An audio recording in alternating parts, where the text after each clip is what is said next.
Adiós, Cordera.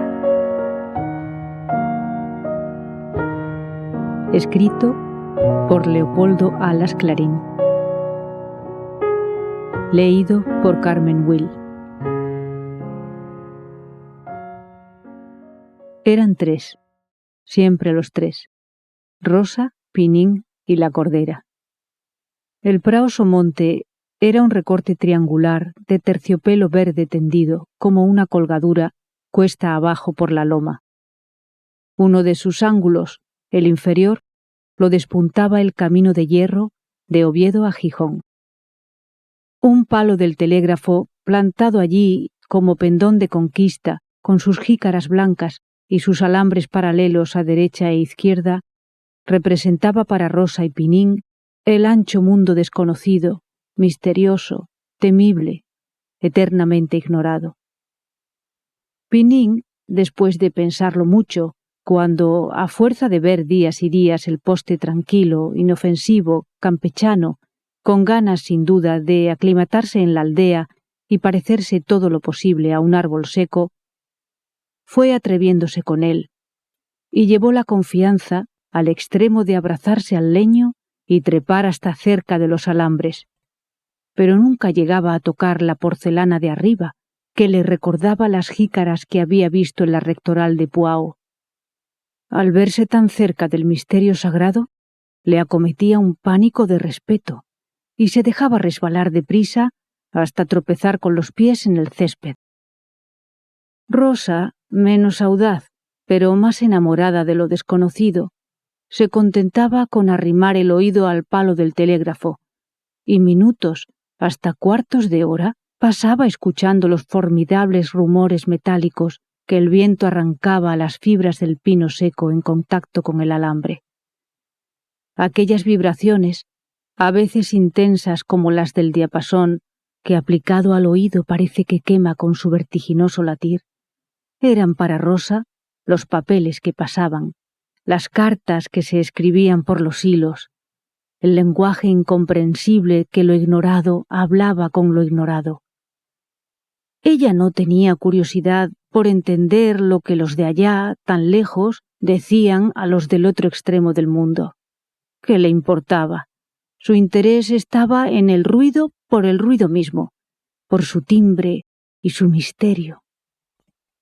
La Cordera, mucho más formal que sus compañeros, verdad es que relativamente de edad también mucho más madura, se abstenía de toda comunicación con el mundo civilizado y miraba de lejos el palo del telégrafo como lo que era para ella efectivamente, como cosa muerta, inútil, que no le servía siquiera para rascarse. Era una vaca que había vivido mucho. Sentada horas y horas, pues, experta en pastos, sabía aprovechar el tiempo. Meditaba más que comía. Gozaba del placer de vivir en paz, bajo el cielo gris y tranquilo de su tierra, como quien alimenta el alma, que también la tienen los brutos. Y si no fuera profanación, podría decirse que los pensamientos de la vaca matrona, llena de experiencia, debían de parecerse todo lo posible a las más sosegadas y doctrinales odas de Horacio. Asistía a los juegos de los pastorcitos, encargados de lindarla, como una abuela. Si pudiera, se sonreiría al pensar que Rosa y Pinín tenían por misión en el prado cuidar de que ella, la Cordera, no se extralimitase, no se metiera en la vía del ferrocarril, ni saltara a la heredad vecina. ¿Qué había de saltar? ¿Qué se había de meter? Pastar de cuando en cuando, no mucho, cada día menos, pero con atención, sin perder el tiempo en levantar la cabeza por curiosidad necia, escogiendo sin vacilar los mejores bocados, y después sentarse sobre el cuarto trasero con delicia, a rumiar la vida, a gozar el deleite del no padecer, y todo lo demás, aventuras peligrosas. Ya no recordaba cuándo le había picado la mosca. El xatu, el toro, los saltos locos por las praderas adelante, todo eso estaba tan lejos. Aquella paz solo se había turbado en los días de prueba de la inauguración del ferrocarril. La primera vez que la Cordera vio pasar el tren, se volvió loca. Saltó la sebe de lo más alto del Somonte, corrió por prados ajenos, y el terror duró muchos días, renovándose más o menos violento cada vez que la máquina asomaba por la trinchera vecina. Poco a poco se fue acostumbrando al estrépito inofensivo. Cuando llegó a convencerse de que era un peligro que pasaba, una catástrofe que amenazaba sin dar, redujo sus precauciones a ponerse de pie y a mirar de frente, con la cabeza erguida, al formidable monstruo. Más adelante no hacía más que mirarle, sin levantarse, con antipatía y desconfianza. Acabó por no mirar al tren siquiera. En Pinín y Rosa, la novedad del tren produjo impresiones más agradables y persistentes. Si al principio era una alegría loca, algo mezclada de miedo supersticioso, una excitación nerviosa que les hacía prorrumpir en gritos, gestos, pantomimas descabelladas, después un recreo pacífico, suave, renovado varias veces al día. Tardó mucho en gastarse aquella emoción de contembra de hierro que llevaba dentro de sí tanto ruido y tantas castas de gentes desconocidas, extrañas. Pero telégrafo, ferrocarril, todo eso era lo de menos. Un accidente pasajero que se ahogaba en el mar de soledad que rodeaba el prao Somonte. Desde allí no se veía vivienda humana. Allí no llegaban ruidos del mundo más que al pasar el tren. Mañanas sin fin, bajo los rayos del sol, a veces entre el zumbar de los insectos, la vaca y los niños esperaban la proximidad del mediodía para volver a casa. Y luego, tardes enteras de dulce tristeza silenciosa en el mismo prado, hasta venir la noche, con el lucero vespertino por testigo mudo en la altura. Rodaban las nubes allá arriba. Caían las sombras de los árboles y de las peñas en la loma y en la cañada. Se acostaban los pájaros. Empezaban a brillar algunas estrellas en lo más oscuro del cielo azul, y Pinín y Rosa, los niños gemelos, los hijos de Antón de Chinta, teñida el alma de la dulce serenidad soñadora de la solemne y seria naturaleza, callaban horas y horas, después de sus juegos nunca muy estrepitosos, sentados cerca de la Cordera, que acompañaba el augusto silencio de tarde en tarde con un blanco son de perezosa esquila. En este silencio, en esta calma inactiva, había amores. Se querían los dos hermanos como dos mitades de un fruto verde, unidos por la misma vida, con escasa conciencia de lo que en ellos era distinto, de cuanto los separaba. Amaban Pinín y Rosa a la Cordera, la vaca abuela, grande, amarillenta, cuyo testuz parecía una cuna. La Cordera recordaría a un poeta la zabala de Ramayana, la vaca santa. Tenía en la amplitud de sus formas, en la solemne serenidad de sus pausados y nobles movimientos, aire y contorno de ídolo destronado, caído, contento con su suerte, más satisfecha con ser vaca verdadera que Dios falso. La Cordera, hasta donde es posible adivinar estas cosas, puede decirse que también quería a los gemelos encargados de apacentarla.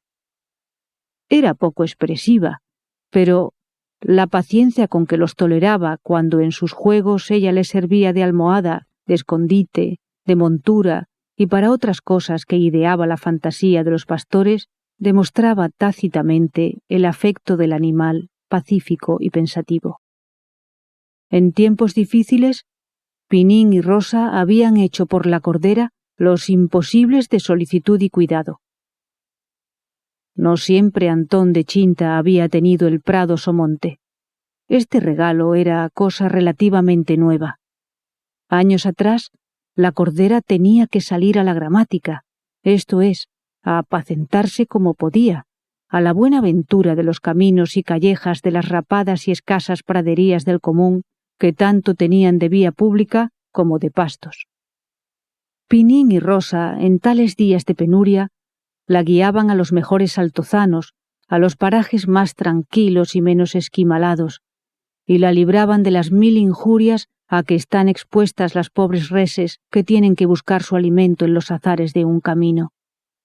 En los días de hambre en el establo, cuando el heno escaseaba y el nervaso para estrar el lecho caliente de la vaca faltaba también, a Rosa y a Pinín debía la cordera 1000 industrias que le hacían más suave la miseria.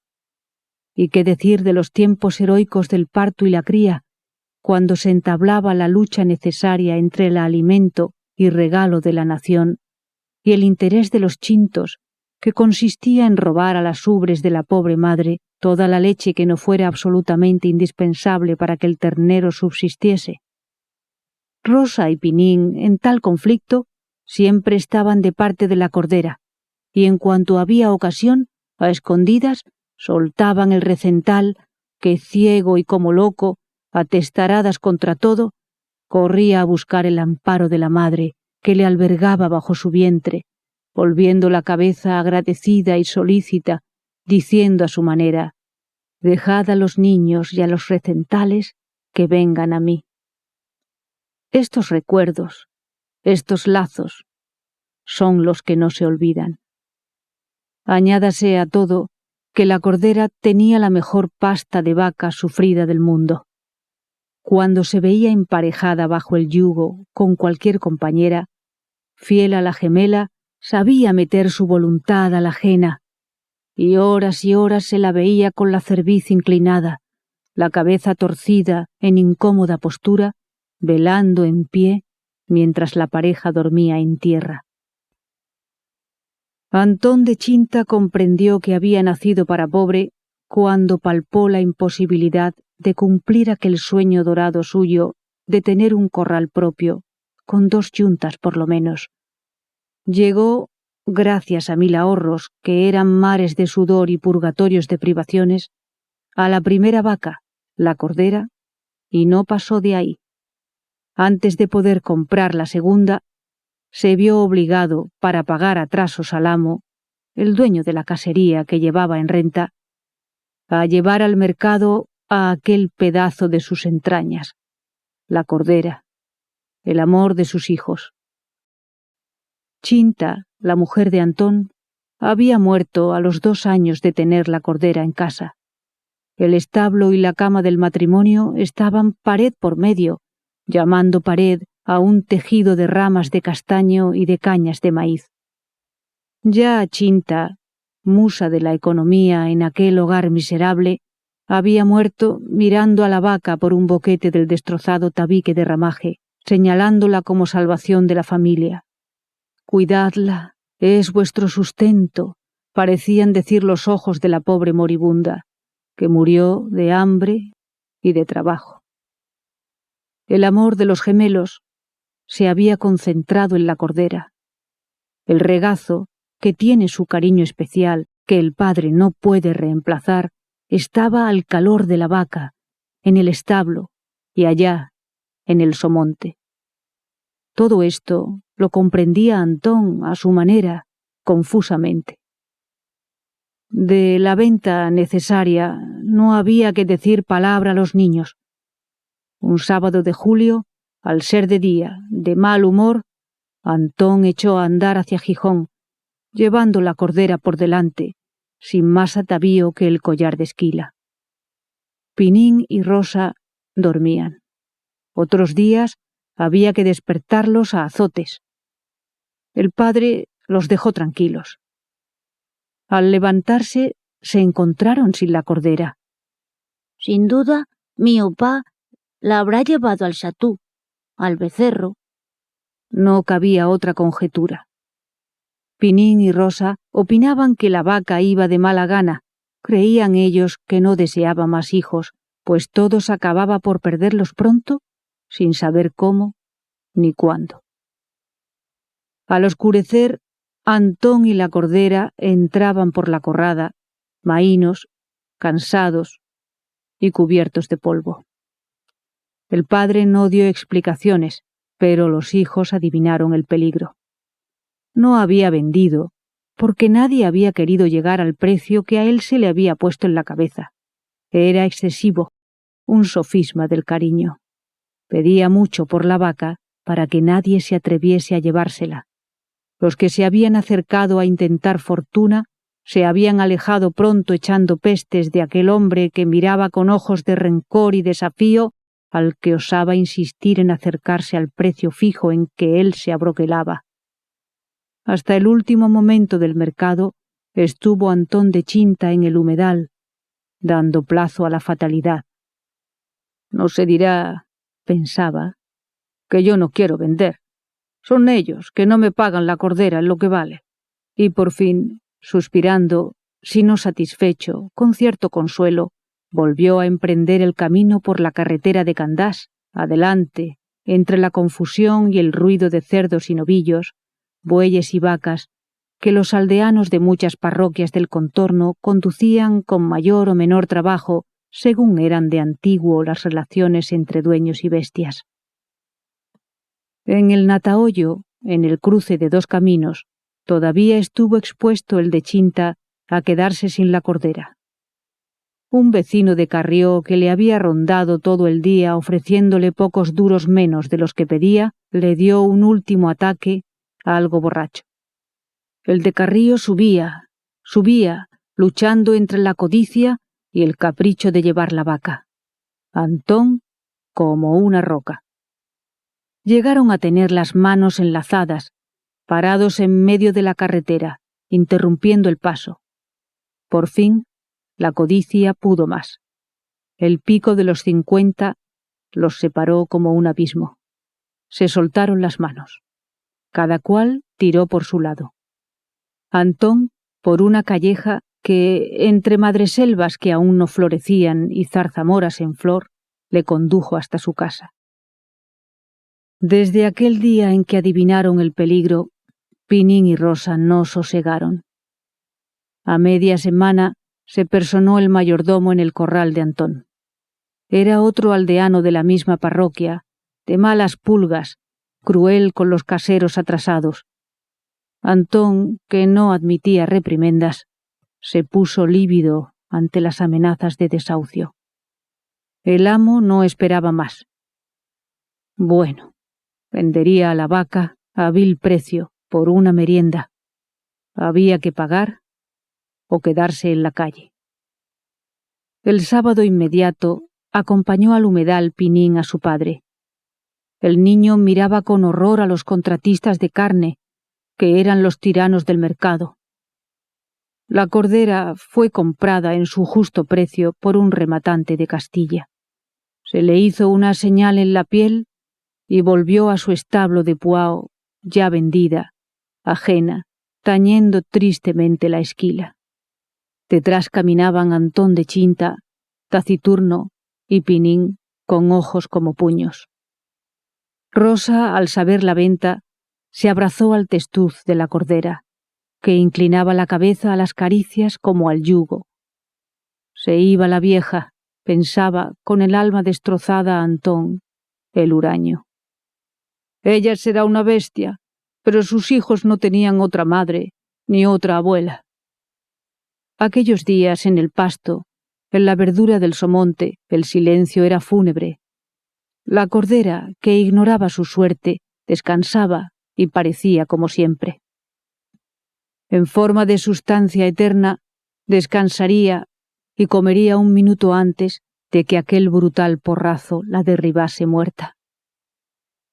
Pero Rosa y Pinín yacían desolados, tendidos sobre la hierba, inútil en adelante. Miraban con rencor los trenes que pasaban, los alambres del telégrafo. Era aquel mundo desconocido, tan lejos de ellos por un lado y por otro, el que les llevaba su cordera. El viernes, al oscurecer, fue la despedida. Vino un encargado del rematante de Castilla por la res. Pagó.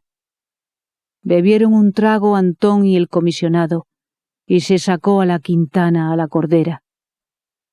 Antón había apurado la botella. Estaba exaltado. El peso del dinero en el bolsillo le animaba también. Quería aturdirse. Hablaba mucho. Alababa las excelencias de la vaca. El otro sonreía porque las alabanzas de Antón eran impertinentes. Que daba la res tantos y tantos jarros de leche, que era noble en el yugo, fuerte con la carga. ¿Y qué? Si dentro de pocos días había de estar reducida a chuletas y otros bocados suculentos. Antón no quería imaginar esto. Se la figuraba viva, trabajando, sirviendo a otro labrador, olvidada de él y de sus hijos, pero viva, feliz. Pinín y Rosa, sentados sobre el montón de Cucho, recuerdo para ellos sentimental de la cordera y de los propios afanes, unidos por las manos, miraban al enemigo con ojos de espanto. En el supremo instante se arrojaron sobre su amiga. Besos, abrazos, hubo de todo. No podían separarse de ella. Antón, agotada de pronto la excitación del vino, cayó como en un marasmo. Cruzó los brazos y entró en el corral oscuro. Los hijos siguieron un buen trecho por la calleja de Altos Setos al triste grupo del indiferente comisionado y la cordera, que iba de mala gana con un desconocido y a tales horas. Por fin hubo que separarse.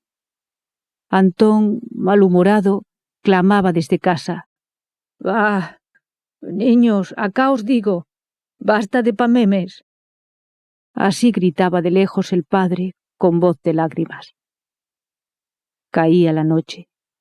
Por la calleja oscura, que hacían casi negra los Altos Setos, formando casi bóveda, se perdió el bulto de la cordera, que parecía negra de lejos.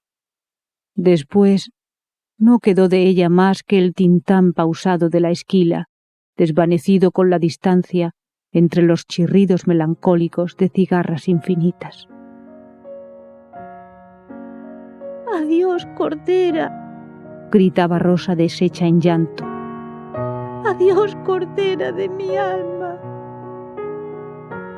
«Adiós, cordera», repetía Pinín, no más sereno.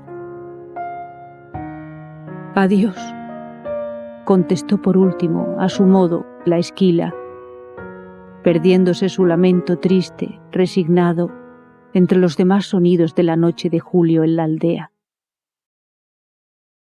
Al día siguiente, muy temprano, a la hora de siempre, Pinín y Rosa fueron al prao Somonte. Aquella soledad no había sido nunca para ellos triste. Aquel día, el Somonte sin la cordera parecía el desierto. De repente silbó la máquina. Apareció el humo, luego el tren. En un furgón cerrado, en unas estrechas ventanas altas o respiraderos, vislumbraron los hermanos gemelos cabezas de vacas que, pasmadas, miraban por aquellos tragaluces. «Adiós, cordera», gritó Rosa, adivinando allí a su amiga, a la vaca abuela. «Adiós, cordera», vociferó Pinín con la misma fe, enseñando los puños al tren que volaba camino a Castilla. Y llorando, repetía el rapaz, más enterado que su hermana de las picardías de mundo: «La llevan al matadero, carne de vaca, para comer los señores, los indianos. Adiós, cordera, adiós, cordera». Y Rosa y Pinín miraban con rencor la vía, el telégrafo, los símbolos de aquel mundo enemigo que les arrebataba, que les devoraba a su compañera de tantas soledades, de tantas ternuras silenciosas, para sus apetitos, para convertirla en manjares de ricos glotones. Adiós, cordera. Adiós, cordera. Pasaron muchos años. Pinín se hizo mozo y se lo llevó el rey. Ardía la guerra carlista. Antón de Chinta era casero de un cacique de los vencidos. No hubo influencia para declarar inútil a Pinín, que por ser, Era como un roble. Y una tarde triste de octubre, Rosa, en el Prao Somonte, sola, esperaba el paso del tren Correo de Gijón que le llevaba a sus únicos amores, su hermano. Silbó a lo lejos la máquina. Apareció el tren en la trinchera. Pasó como un relámpago. Rosa, casi metida por las ruedas, pudo ver un instante en un coche de tercera multitud de cabezas de pobres quintos que gritaban, gesticulaban, saludando a los árboles, al suelo, a los campos, a toda la patria familiar, a la pequeña, que dejaban para ir a morir en las luchas fratricidas de la patria grande, al servicio de un rey y de unas ideas que no conocían. Pinín, con medio cuerpo afuera de una ventanilla, tendió los brazos a su hermana. Casi se tocaron. Y Rosa pudo oír en el estrépito de las ruedas y la gritería de los reclutas la voz distinta de su hermano, que sollozaba exclamando, como inspirado por un recuerdo de dolor ajeno: «¡Adiós, Rosa! ¡Adiós, Cordera! ¡Adiós, Pinín! ¡Pinín de mi alma!». Allá iba, como la otra, como la vaca abuela. Se lo llevaba el mundo. Carne de vaca para los glotones, para los indianos, carne de su alma, carne de cañón para las locuras del mundo. Entre confusiones de dolor y de ideas, pensaba así la pobre hermana, viendo el tren perderse a lo lejos, silbando triste, con silbidos que repercutían los castaños, las vegas y los peñascos. Qué sola se quedaba. Ahora sí que era un desierto el Prao Somonte. «Adiós, Pinín. Adiós, Cordera». Con qué odio miraba Rosa la vía manchada de carbones apagados. Con qué ira los alambres del telégrafo. Bien hacía la Cordera en no acercarse. Aquello era el mundo, lo desconocido, que se lo llevaba todo. Y sin pensarlo, Rosa apoyó la cabeza sobre el palo clavado como un pendón en la punta del somonte. El viento cantaba en las entrañas del pino seco su canción metálica. Ahora ya lo comprendía Rosa. Era canción de lágrimas, de abandono, de soledad, de muerte. En las vibraciones rápidas, como quejidos, creía oír muy lejana la voz que sollozaba por la vía adelante: «Adiós, Pinín. Adiós, Cordera».